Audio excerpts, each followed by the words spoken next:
जैसे कि हम लोग पहले लाइन के बारे में जान चुके हैं, जिसमें हम लोगों ने लाइन को ortho mode and dynamic input mode से बनाया था। अब मैं आपको अदर मेथड्स हैं हमारे पास, जिसमें हम absolute coordinate system, relative rectangular coordinate system and relative polar coordinate system के थ्रू कैसे लाइन बनाते हैं या डायग्राम बनाया जाता है, उसके बारे में आपको वन बाय वन बताया जाएगा। तो सबसे पहले हम लोग शुरू करते हैं एब्सोल्यूट कोऑर्डिनेट सिस्टम, जिसका मतलब है कि हम ओरिजिन के रिस्पेक्ट में हर पॉइंट की लोकेशन को डिफाइन कर रहे हैं। जैसे हमारा मान के चलिए कि A point, B point, C point, D point, E point, F point इस तरह डिफाइन किया गया है। तो यहाँ पर स्टार्टिंग पॉइंट को ईजी बनाए रखने के लिए मैं यहाँ पर स्टार्टिंग पॉइंट 0,0 से स्टार्ट करता हूँ। अब ये जो आप देख रहे हैं यूसीएस को, मैं इस यूसीएस को मूव करके हम इसको लोकेशन से मूव कर देते हैं 0,0 की, ताकि ये हमें डिस्टर्ब ना करे। तो इसके लिए आप यहाँ पर व्यू में जाके डिस्प्ले में यूसीएस आइकॉन और यहाँ से आप ओरिजिन को ऑफ कर सकते हैं। ओरिजिन हमारा वहीं रहेगा जहाँ पर पहले यूसीएस हमें दिख रहा था, बस हमने यूसीएस की पोजीशन को चेंज किया है। तो अब आप लाइन कमांड लेते हैं, एल शॉर्टकट से अप्लाई करके ले सकते हैं, या ऊपर रिबन टूल बार, मेनू बार से भी आप ले सकते हैं। यहाँ पर आप स्पेसिफाई फर्स्ट पॉइंट के लिए आप 0,0 ये आपका फर्स्ट पॉइंट बन जाता है। ऑर्थो मोड को हम ऑफ कर देते हैं ताकि हम लाइन की मूवमेंट को देख सकें कि कहाँ से पर ये जा रही है। तो अब हमें नेक्स्ट पॉइंट क्या मिलेगा, एक्स के लिए 100 वैल्यू हो जाती है। एब्सोल्यूट मोड का मतलब हो गया कि जो यहाँ पर हमारा यूसीएस था उसके रिस्पेक्ट में ये हमें कोऑर्डिनेट बताने हैं।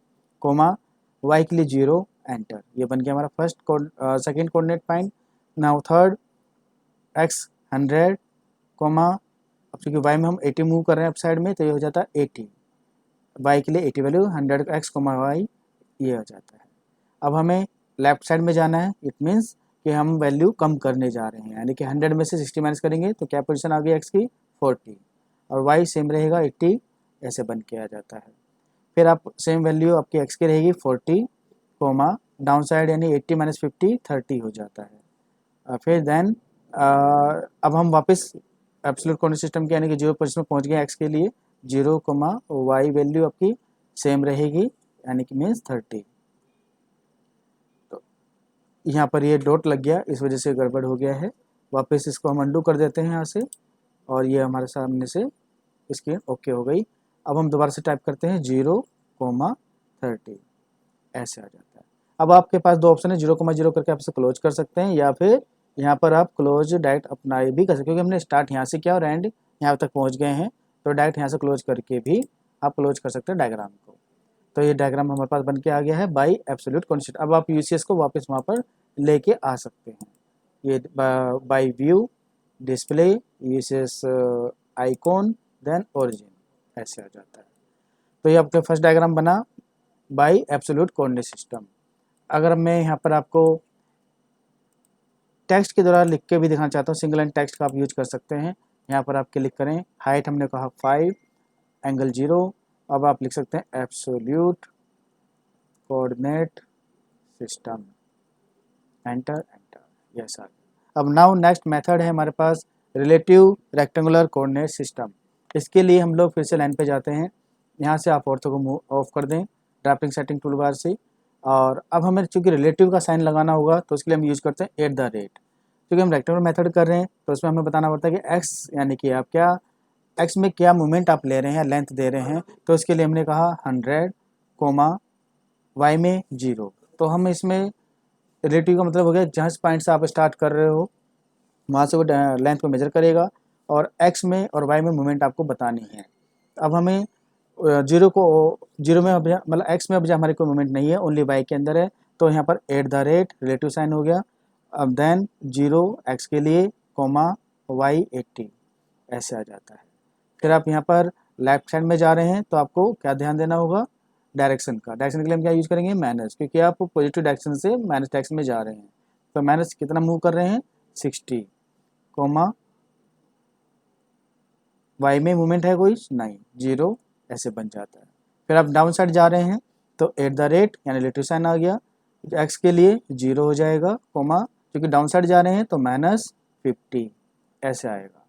देन फिर से अगेन लेफ्ट साइड में आप जा रहे हैं तो अगेन -40, वाई के लिए 0, और आप इसको क्लोज जो ब्रैकेट में आपको दिया गया है या जो ब्रैकेट दिया गया है यहाँ पर डायरेक्ट क्लिक भी कर सकते हो, या फिर इसमें जो कैप्स लॉक में लिखा गया है सी, तो सी को टाइप करेंगे तो वो कमांड एक्टिव हो जाएगी और कमांड आपका क्लोज डायग्राम बन जाएगा। अब लास्ट मेथड है रिलेटिव रेक्टेंगुलर कोऑर्डिनेट सिस्टम। तो इसके लिए आप क्या करते हैं, यहाँ पर आप जाएंगे।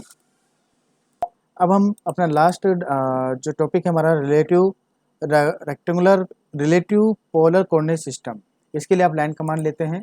यहाँ पर आप स्टार्ट करें। अब रिलेटिव साइन का सिंबल @ अब लेंथ क्या रहेगी हमें का 100। अब चूंकि यहाँ पर हमारे पास, तो यहाँ पर आप @ 100 यानी कि लेंथ बताइए आपने, और एंगल साइन के लिए हम लेस देन का यूज करेंगे। अब चूंकि x के पैरेलल है लाइन 100 लेंथ की, तो उसके लिए एंगल क्या हो जाएगा 0।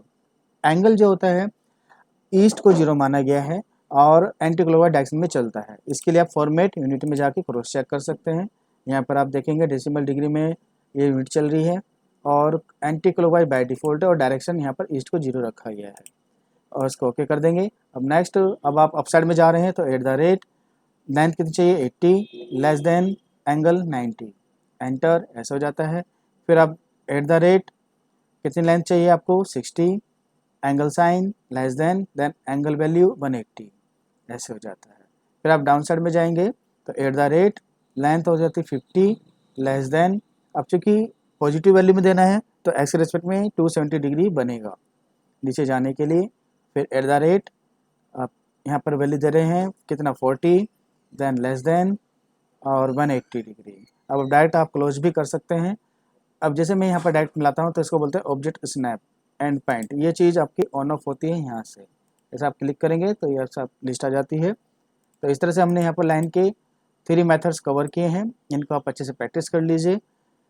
धन्यवाद।